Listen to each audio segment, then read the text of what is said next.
El falsacionismo surge en respuesta a una problemática que estaba atravesando la filosofía de la ciencia.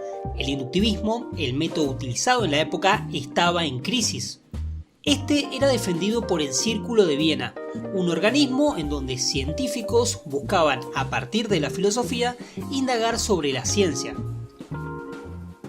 Esta metodología sostiene que a partir de experiencias u observaciones particulares podemos obtener leyes universales. Bajo esta postura, la ciencia consiste en recopilar y ordenar experiencias. Pero pensemos un ejemplo. Observamos un montón de cisnes blancos y a partir de estos casos particulares deducimos que todos los cisnes son blancos. Sacamos una conclusión universal. El problema de este método radica en que no importa cuántas experiencias podamos recopilar, siempre está la posibilidad de que aparezca un caso que desmienta la ley universal.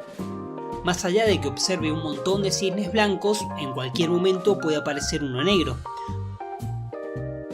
Por lo cual no podemos deducir leyes universales de casos particulares.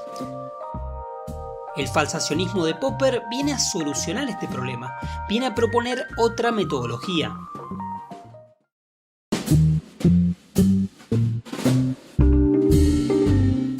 Popper separa el contexto de justificación del contexto de descubrimiento. El primero es lo que valida la teoría, lo que lo fundamenta. Como el nombre lo dice, es la justificación. El segundo es en donde se gesta la teoría, en donde se formula la hipótesis. Un inductivista parte de la observación y a partir de esta plantea la teoría y la fundamenta. Tanto el contexto de justificación como el contexto de descubrimiento son simultáneos. Descubro que todos los cuervos son negros cuando veo que todos los cuervos son negros. Para Popper esto no va a ser así. Para él, las teorías científicas surgen de la intuición, de la imaginación, de la creatividad del científico. Previo a la experimentación y a la demostración está la elaboración de la hipótesis. Por ello es un método hipotético deductivo. Partimos de una hipótesis universal formulada por el científico. Lo interesante de todo esto es que Popper nos muestra la importancia de las circunstancias psicológicas, políticas, culturales, económicas en las que el científico se encuentra inmerso. Esto no quiere decir que para él el conocimiento científico sea subjetivo, no va a llegar a tanto, pero al menos en la formulación de las teorías se parte de la subjetividad. Una vez que ya tenemos nuestra teoría bien formulada, tenemos que contrastarla, tenemos que ver si es falsa. Esto es buscar el contexto de justificación. Para ello vamos a ponerla a prueba. No vamos a agarrar un libro y anotar todos los casos en los que la teoría se cumple, sino vamos a plantear casos en los que podrían no cumplirse. Vamos a ponerla a prueba realmente, vamos a intentar refutarla. O, usando un término un poco más específico, falsarla. De allí el nombre falsacionismo. Pensemos un ejemplo. Imaginamos una teoría. Todas las aves vuelan. Para un falsacionista no deberíamos observar aves para verificar que esto sea real, sino deberíamos pensar un enunciado que niegue esta teoría. Por ejemplo, los pingüinos no vuelan. Y luego experimentamos. Vamos a la Antártida y observamos que los pingüinos no vuelan, pero sí bailan.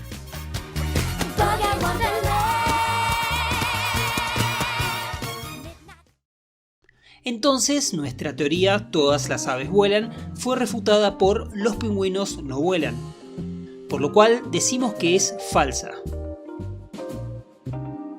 Pensemos otro ejemplo. Imaginamos una teoría. Todos los metales son conductores de electricidad y luego un enunciado que la podría llegar a negar. El cobre no conduce la electricidad. Con este último ponemos a prueba la teoría. Y como el cobre sí conduce la electricidad, decimos que nuestra teoría es verosímil. Claramente cuando estamos falsando una teoría, no debemos conformarnos con un solo enunciado. Mientras sometamos a nuestra teoría a más pruebas, va a ser mucho mejor. Podríamos experimentar con otros metales y ver si son conductores o no. Como vemos, la metodología de Popper avanza por la vía negativa. no debemos intentar verificar las teorías, sino en su lugar negarlas.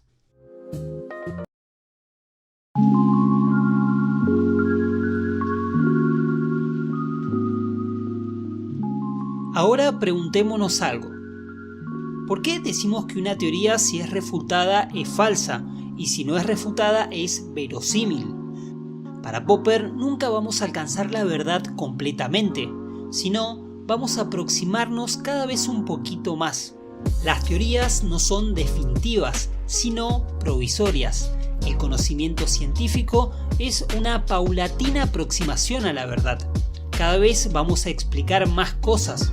Sin embargo, nunca vamos a poder explicar todo.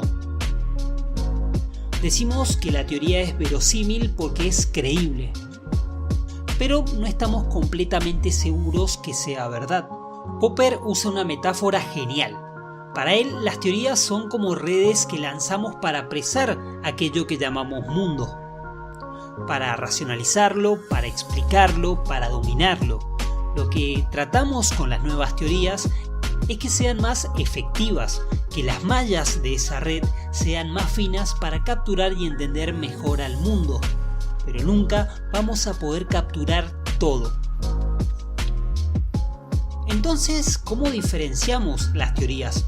¿Cómo sabemos si una teoría es mejor que otra? O en sus palabras, más verosímil. Mientras mayor contenido empírico, mientras más explique la realidad, mientras soporte más críticas y más falsaciones, será superior. Si mi teoría dice el cobre es conductor, claramente explicará menos que la teoría todos los metales son conductores. La última teoría la incluye y la supera. Explica más la realidad, tiene mayor contenido empírico. Por eso decimos que la segunda es mejor que la primera. Y si lo pensamos, es bastante lógico. Mientras más nos habla del mundo, mientras más predice, es mejor. Sigamos analizando lo ya dicho y veamos otra problemática.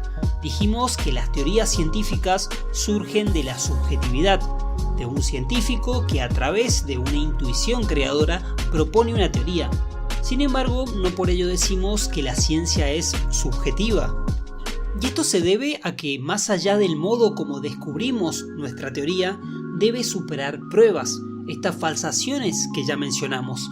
Y como todos podemos poner a prueba la teoría, podemos repetir estas falsaciones, decimos que la ciencia es objetiva, debido a su regularidad y reproductibilidad, debido a que es contrastable intersubjetivamente. No importa de dónde surja la teoría, lo importante es que todos podamos experimentar y corroborarla nosotros mismos. El criterio de demarcación es lo que diferencia la ciencia de lo que no lo es. Es el límite a partir del cual la separamos de las opiniones, de la metafísica, de las creencias. Y simplemente la falsabilidad es el criterio. Para que un conocimiento sea científico, debemos poder falsarlo, debemos poder poner la teoría a prueba. Ahora lo explicamos con un ejemplo. La astrología es el estudio de la posición y el movimiento de los astros, a través de cuya interpretación se pretende conocer el destino de las personas y pronosticar los sucesos terrestres. Esto no lo digo yo, lo dice el primer resultado de la búsqueda de Google. Ahora pensemos cómo podríamos falsear esta teoría, qué experimento podríamos hacer para negarla. ¿Cómo puedo negar que los de Capricornio son personas trabajadoras y responsables, dispuestas a hacer lo que sea para conseguir sus objetivos? No hay una prueba que sea regular o reproducible para que podamos falsear esta teoría, o al menos a mí no se me ocurre. No existe un experimento que nos permita corroborarla. Pasa lo mismo con Dios, con la religión, con el arte o con la metafísica. Son todos conocimientos que no pueden ser falsados. Por ello no son científicos, son creencias personales que no tienen este aval intersubjetivo, por ello no son objetivas.